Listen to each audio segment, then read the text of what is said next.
अगर तुम्हारी माँ मात के करीब हो तो तुम कहां तक जा सकते हो?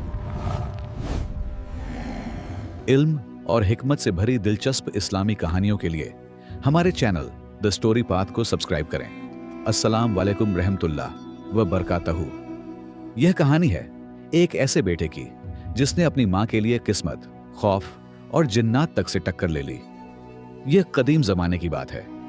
एक पुराने शहर के किनारे जहां आबादी खत्म होती थी और वीरानी शुरू होती थी, वहीं एक छोटा सा मिट्टी का घर था।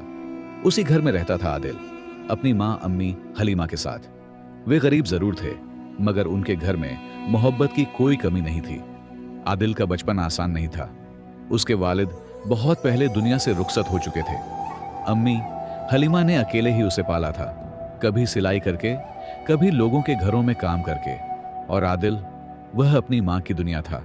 हर सुबह सूरज निकलने से पहले उठता, कभी लकड़ियां काटता, कभी बाजार में बोझ उठाता, तो कभी किसी की दुकान पर छोटा मोटा काम कर लेता। शाम को जब वह थका हारा घर लौटता तो अम्मी हलीमा दरवाजे पर उसका इंतजार करती। आ गया मेरा शेर बेटा, उनकी आवाज में दुआ होती थी। यह जिंदगी सादगी से चल रही थी, लेकिन किस्मत को कुछ और मंजूर था। एक दिन अचानक अम्मी हलीमा की तबीयत बिगड़ गई। बेटा, मेरा सिर बहुत दर्द कर रहा है। आदिल घबरा गया। उसने उनका माथा छुआ। तेज बुखार। पहले दिन उसने सोचा शायद मामूली बुखार है, लेकिन एक दिन, 2 दिन, फिर पूरा हफ्ता बुखार कम होने के बजाय और बढ़ता चला गया। अम्मी हलीमा दिन ब दिन कमजोर होती जा रही थी। आदिल ने मोहल्ले की हर जड़ी बूटी आजमाई, हर नुस्खा, हर दुआ, लेकिन कोई असर नहीं। रात को वह अम्मी के पास बैठकर रोता और कहता, या अल्लाह, मेरी अम्मी को शिफा दे दे, मैं कुछ भी करने को तैयार हूं। अगली सुबह वह शहर के मशहूर हकीम को लेकर आया। हकीम ने नब्ज देखी, आंखें देखी और देर तक चुप रहा। बेटा, हकीम ने भारी आवाज में कहा, यह आम बीमारी नहीं है। मैंने अपनी जिंदगी में ऐसी हालत नहीं देखी। आदिल का दिल बैठ गया। इलाज? उसने कांपती आवाज में पूछा। हकीम ने सिर झुका लिया। मैं सिर्फ दर्द कम करने की दवा दे सकता हूं, इलाज मेरे बस में नहीं। आदिल की आंखों से आंसू बह निकले। हकीम साहब, मेरी अम्मी मेरी पूरी दुनिया है। हकीम अफसोस से चला गया। आदिल कोने में बैठकर रो रहा था कि तभी दरवाजे पर दस्तक हुई। बाहर जैनब खाला खड़ी थी, अम्मी हलीमा की पुरानी दोस्त। सारी बात सुनकर उनका चेहरा गंभीर हो गया। बेटा, उन्होंने धीरे से कहा, मैंने सुना है जंगल के अंदर एक बूढ़ा हकीम रहता है, हकीम रूहान। कहते हैं वह ऐसे इलाज जानता है जो किसी और को नहीं आते। आदिल की आंखों में उम्मीद चमक उठी। कहां मिलेगा वह? मशरिक की तरफ, घने जंगल में। रास्ता खतरनाक है। आदिल ने अम्मी को देखा, दर्द में तड़पती हुई। उसका फैसला पक्का हो गया, मैं जाऊंगा। अगली सुबह सूरज निकलते ही आदिल सफर पर निकल पड़ा। उसे नहीं पता था कि यह सफर सिर्फ जंगल का नहीं, बल्कि किस्मत का भी इम्तिहान है।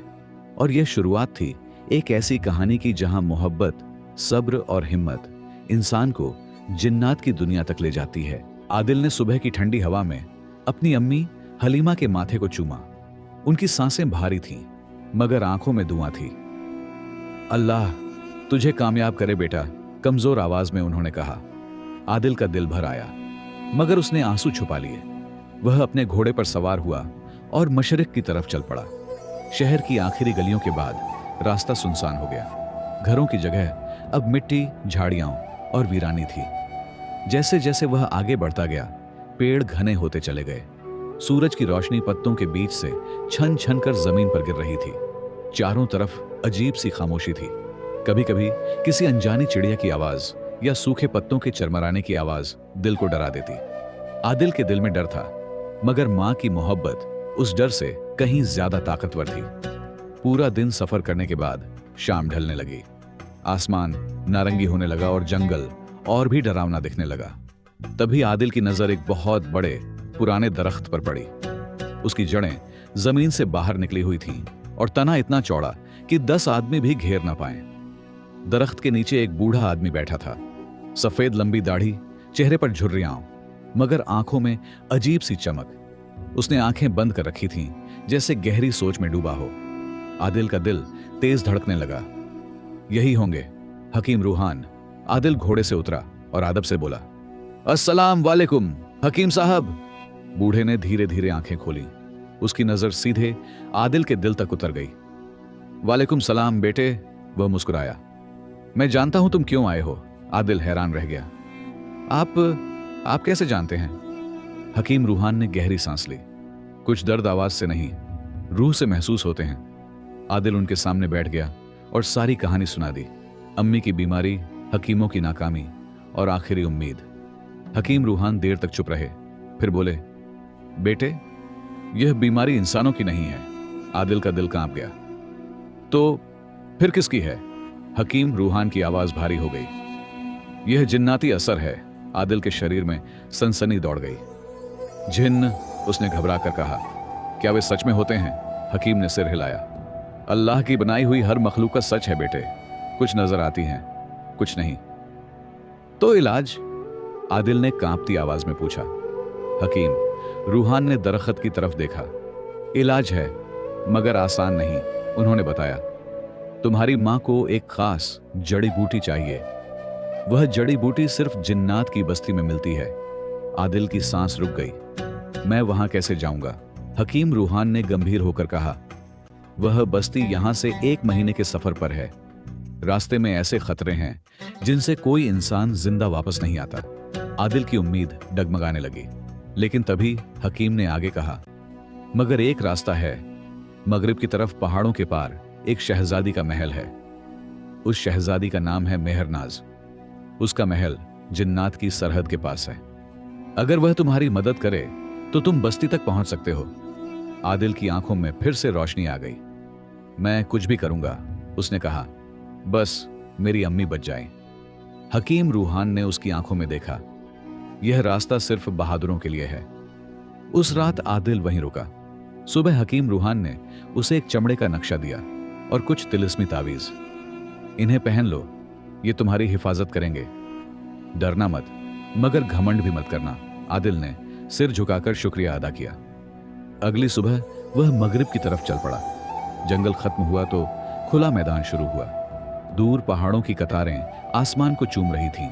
सूरज तेज था, घोड़ा थक रहा था, मगर आदिल रुका नहीं।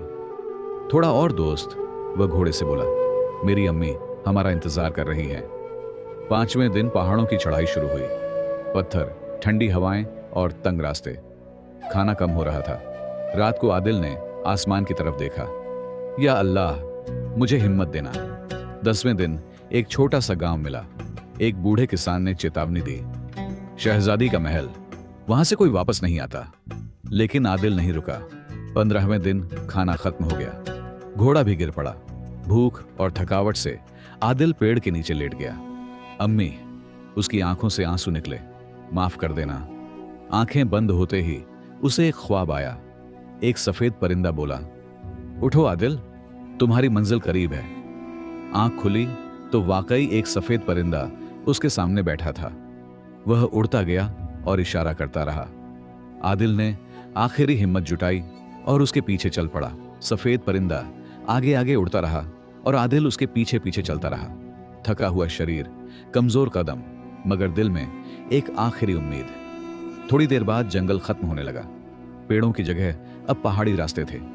आसमान सुर्ख होने लगा था और सूरज डूबने की तैयारी कर रहा था। तभी दूर से एक अजीब सी रोशनी दिखाई दी। आदिल की आंखें चौड़ी हो गईं। जैसे जैसे वह आगे बढ़ा, एक शानदार महल पहाड़ी की चोटी पर उभर आया। ऊंची दीवारें, सफेद पत्थर और महल के चारों ओर रहस्यमय चमक। यही है, आदिल ने खुद से कहा, शहजादी मेहरनाज का महल। सफेद परिंदा महल की खिड़की से अंदर उड़ गया और गायब हो गया। आदिल ने अपने घोड़े को एक पेड़ से बांधा और महल की तरफ बढ़ा। अजीब बात यह थी कि वहां कोई पहरेदार नहीं था, ना इंसान, ना आवाज, बस गहरी खामोशी। दरवाजा अपने आप खुल गया। आदिल का दिल जोर जोर से धड़कने लगा। या अल्लाह, मेरी हिफाजत करना। अंदर का नजारा हैरान कर देने वाला था। सोने चांदी से सजे खंभे, कीमती फर्श, रंग बिरंगे पर्दे, मगर महल पूरी तरह खाली। आदिल आगे बढ़ा तो एक कमरे में खाने की खुशबू आई। मेज पर लजीज खाना रखा था। उसका पेट भूख से ऐंठ गया। वह सोच ही रहा था कि खाए या नहीं कि तभी, खाओ मुसाफिर, पीछे से आवाज आई। आदिल चौंक गया। पीछे मुड़ा तो एक औरत खड़ी थी, चेहरा झुर्रियों से भरा, बाल बिखरे हुए, आंखें धंसी हुई। आदिल घबरा गया और एक कदम पीछे हट गया। औरत ने मुस्कुराकर कहा, डरो मत, मैं तुम्हारा नुकसान नहीं करूंगी। मैं इस महल की मालकिन हूं। आदिल ने हिम्मत करके पूछा, आप कौन हैं? औरत ने गहरी सांस ली। मेरा नाम मेहरनाज है। कभी मैं बहुत खूबसूरत थी। उसकी आवाज में दर्द था। मेहरनाज ने बताया, एक जिन्न शहजादा अजहाक मुझसे शादी करना चाहता था। मैंने इनकार कर दिया। गुस्से में उसने मुझ पर लानत डाल दी। दिन में मैं बदसूरत रहती हूं और रात को यह महल डर का घर बन जाता है। आदिल ने हैरानी से पूछा, लानत कैसे टूटेगी? मेहरनाज ने जवाब दिया, अगर कोई बहादुर इंसान इस महल में एक पूरी रात डर से भागे बिना गुजार ले तो लानत टूट जाएगी। आदिल चुप हो गया। उसके जहन में अम्मी हलीमा का चेहरा आ गया, दर्द में तड़पती हुई। मैं रहूंगा, आदिल ने फैसला किया। मेहरनाज की आंखों में आंसू आ गए। लेकिन सावधान, उसने चेतावनी दी, रात को जो कुछ भी देखोगे वह सब झूठ होगा। डर के आगे झुकना मत। उसने एक लालटेन दी और आदिल को एक कमरे में बिठा दिया। यहां से बाहर मत निकलना। रात शुरू होते ही महल बदलने लगा। रोशनी कम हो गई, ठंडी हवाएं चलने लगीं, दीवारों से साए निकलने लगे। आदिल का दिल तेज धड़कने लगा। तभी उसे अपनी अम्मी की आवाज सुनाई दी, बेटा मुझे बचा लो। आवाज इतनी असली थी कि आदिल उठने ही वाला था, मगर उसे मेहरनाज की बात याद आई। यह झूठ है। उसने आंखें बंद की और अल्लाह का नाम लिया। आवाज गायब हो गई। कुछ देर बाद कमरे में खून बहने लगा, जमीन पर, दीवारों पर। आदिल के पैर खून में डूब गए। डर से उसकी सांसें तेज हो गईं। लेकिन उसने खुद से कहा, यह सच नहीं हो सकता। उसने बिस्मिल्लाह पढ़ी और सब गायब हो गया। आधी रात के बाद एक डरावना चेहरा उसके बिल्कुल सामने आ गया। मर जाओगे, वह चीखा। आदिल कांप गया मगर भागा नहीं। उसने फिर अल्लाह का नाम लिया। वह चेहरा धुएं में बदल गया। जैसे जैसे रात गुजरती गई, डर कम होता गया और सूरज की पहली किरण महल में दाखिल हुई। दरवाजा खुला। मेहरनाज अंदर आई, लेकिन अब वह बेहद खूबसूरत थी। लानत टूट चुकी थी। तुमने मुझे आजाद कर दिया आदिल, उसने रोते हुए कहा। आदिल मुस्कुराया मगर तुरंत बोला, मेरी अम्मी। मेहरनाज ने उसका हाथ पकड़ा। अब मेरी बारी है तुम्हारी मदद करने की। सूरज पूरी तरह निकल चुका था। महल अब डरावना नहीं बल्कि रोशन और सुकून से भरा हुआ था। मेहरनाज की आंखों में आजादी की चमक थी, लेकिन दिल में अब भी एक बेचैनी। आदिल, उसने गंभीर स्वर में कहा, तुमने मेरे लिए जान जोखिम में डाली। अब मेरी जिम्मेदारी है कि मैं तुम्हें जिन्नात की बस्ती तक पहुंचाऊं। आदिल ने सिर झुका दिया। मेरी अम्मी की जिंदगी अब बस इसी उम्मीद पर टिकी है। मेहरनाज उसे महल के एक गुप्त हिस्से में ले गई। वहां एक ऊंचा दरवाजा था जिस पर अजीब निशान खुदे हुए थे। इसके उस पार जिन्नात की सरहद है, उसने कहा। फिर उसने एक छोटा सा शीशी निकाली जिसमें सुगंधित इत्र था। यह खास इत्र है, मेहरनाज ने बताया। खतरा महसूस हो तो इसे खोल देना, जिन्न करीब नहीं आएंगे। आदिल ने इत्र संभाल लिया। मेहरनाज के हिफाजती ने आदिल को पहाड़ियों के आखिरी मोड़ तक छोड़ा। इसके आगे तुम्हें अकेले जाना होगा, उसने कहा। आदिल ने गहरी सांस ली और आगे बढ़ गया। थोड़ी ही दूर गया था कि हवा का मिजाज बदल गया। आसमान गहरा हो गया। हवा में अजीब सी गरज थी। तभी उसने 3 जिन्न देखे। वे आग के बिना एक कड़ाही उबाल रहे थे और अजीब आवाजों में हंस रहे थे। आदिल का दिल जोर से धड़का, लेकिन उसने डर को काबू में रखा। अस्सलाम वालेकुम, उसने अदब से कहा। तीनों जिन्न चुप हो गए। उनमें से एक आगे आया, ऊंचा कद, कीमती कपड़े और आंखों में घमंड। मैं हूं जिन्न शहजादा अजहाक, उसने गुस्से में कहा। तुम्हारी हिम्मत कैसे हुई हमारी बस्ती में आने की? आदिल ने सिर झुकाकर कहा, मैं अपनी बीमार मां के लिए इलाज ढूंढ रहा हूं। अजहाक की आंखें और लाल हो गईं। तुम वही हो जिसकी वजह से मेहरनाज मुझसे छिन गई, उसने हाथ उठाया। इसे मार दो, बाकी जिन्न बोले। नहीं शहजादे, इसे मारना आसान है। इसे 6 महीने की नींद का जादू दे दो। अजहाक मुस्कुराया और उंगलियां घुमाई। आदिल की आंखें अपने आप बंद होने लगीं। वह जमीन पर गिर पड़ा। दूर से मेहरनाज का हिफाजती सब देख रहा था। वह दौड़ता हुआ मेहरनाज के पास पहुंचा। शहजादी, आदिल पर जादू कर दिया गया है। वह 6 महीने तक नहीं जागेगा। मेहरनाज का दिल कांप गया। यह मेरी वजह से हुआ, उसने खुद से कहा।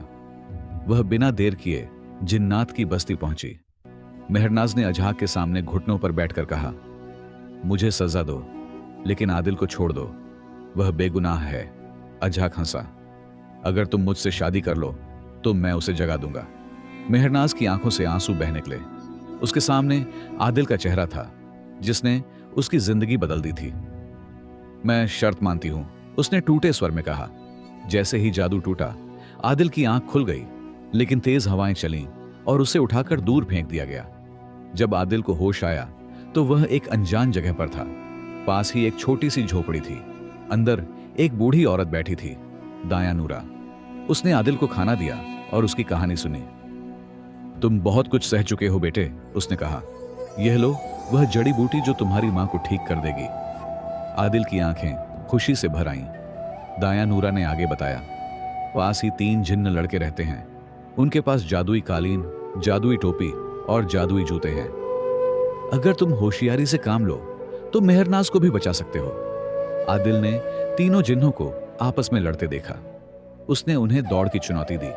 जैसे ही वे दूर गए, आदिल ने तीनों जादुई चीजें उठा लीं। टोपी पहनते ही वह गायब हो गया। कालीन पर बैठा और उड़ चला। उसका दिल सिर्फ एक बात कह रहा था, अब मेहरनाज को बचाना है। जादुई कालीन हवा में उड़ रहा था। रात का आसमान गहरा नीला था और नीचे पहाड़, जंगल और वीरानियां तेजी से पीछे छूटती जा रही थीं। आदिल का दिल तेज धड़क रहा था। उसके हाथ में जादुई जड़ी बूटी थी जो उसकी अम्मी हलीमा की जान बचा सकती थी। लेकिन उसके जहन में एक और चेहरा भी था, मेहरनाज, जिसने अपनी आजादी कुर्बान कर दी थी ताकि आदिल जिंदा रह सके। मैं उसे इस हाल में नहीं छोड़ सकता, आदिल ने खुद से कहा। कालीन सीधा जिन्न शहजादे अजहाक के महल की तरफ मुड़ा। महल अब पहले से भी ज्यादा डरावना लग रहा था। आदिल ने जादुई टोपी पहन ली और गायब होकर महल के अंदर दाखिल हो गया। अंदर अजहाक सिंहासन पर बैठा था और मेहरनाज उसके सामने खामोशी से खड़ी थी। उसकी आंखों में आंसू थे, लेकिन चेहरे पर मजबूरी। आज से तुम मेरी हो, अजहाक ने घमंड से कहा। उसी पल आदिल ने जादुई जूते जमीन पर रख दिए। मेहरनाज ने उन्हें देखा और समझ गई आदिल आ चुका है। अचानक आदिल ने टोपी उतारी। नहीं अजहाक, उसकी आवाज गूंज उठी। यह शादी नहीं होगी। अजहाक आग बबूला हो गया। तुम फिर आ गए इंसान, उसने चीख कर कहा। उसने हमला किया, लेकिन आदिल ने शीशी खोली। मेहरनाज का दिया हुआ खास इत्र हवा में फैल गया। जिन्न चीखने लगे। अजहाक पीछे हट गया। यह मुमकिन नहीं, अजहाक चिल्लाया। आदिल ने मजबूती से कहा, जिसने किसी की आजादी छीनी हो वह कभी जीत नहीं सकता। जादुई कालीन तेजी से आगे बढ़ा। आदिल ने मेहरनाज का हाथ पकड़ा और दोनों कालीन पर सवार हो गए। महल पीछे छूट गया। हवा में उड़ते हुए मेहरनाज फूट फूट कर रो पड़ी। मैंने सोचा था मैं कभी आजाद नहीं हो पाऊंगी, आदिल ने शांत स्वर में कहा। अल्लाह कभी किसी की कुर्बानी जाया नहीं करता। कुछ ही देर में वे दोनों शहर के पास पहुंच गए। आदिल ने मेहरनाज को जंगल के किनारे उतारा। अब मुझे मेरी अम्मी के पास जाना है, आदिल ने कहा। मेहरनाज ने उसकी तरफ देखा और धीरे से बोली, तुमने मेरी जिंदगी बदल दी आदिल। आदिल भागता हुआ अपने घर पहुंचा। अंदर अम्मी हलीमा कमजोर हालत में लेटी थी। उसने जड़ी बूटी पीसकर पानी में मिलाई और अम्मी को पिला दी। फिर घबराए दिल से इंतजार करने लगा। कुछ ही देर में अम्मी की सांसें हल्की होने लगी। उनके चेहरे पर रंग लौट आया। उन्होंने आंखें खोली। आदिल, उन्होंने धीमी आवाज में पुकारा। आदिल रो पड़ा। अम्मी, आप ठीक हो गईं। अम्मी, हलीमा ने उसे गले लगा लिया। अल्लाह तुझसे राजी हो बेटा। कुछ दिनों में अम्मी पूरी तरह ठीक हो गईं। जब उन्हें मेहरनाज की कुर्बानी के बारे में पता चला तो उन्होंने कहा, वह लड़की आज से मेरी बेटी है। कुछ ही समय बाद सादगी से आदिल और मेहरनाज की शादी हुई। पूरा शहर उनकी हिम्मत और मोहब्बत की मिसाल देने लगा। आदिल के घर में आज रोशनी थी। वह रोशनी दियों की नहीं, दुआओं की थी। अम्मी हलीमा अब पूरी तरह सेहतमंद थी।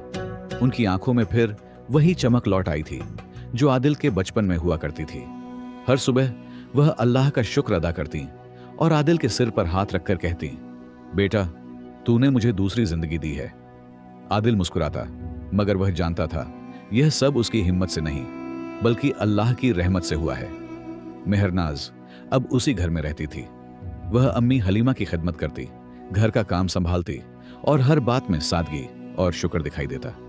एक दिन अम्मी हलीमा ने मेहरनाज का हाथ पकड़कर कहा, जिस तरह तूने मेरे बेटे के लिए अपनी आजादी कुर्बान की, आज से तू सिर्फ बहू नहीं, मेरी बेटी है।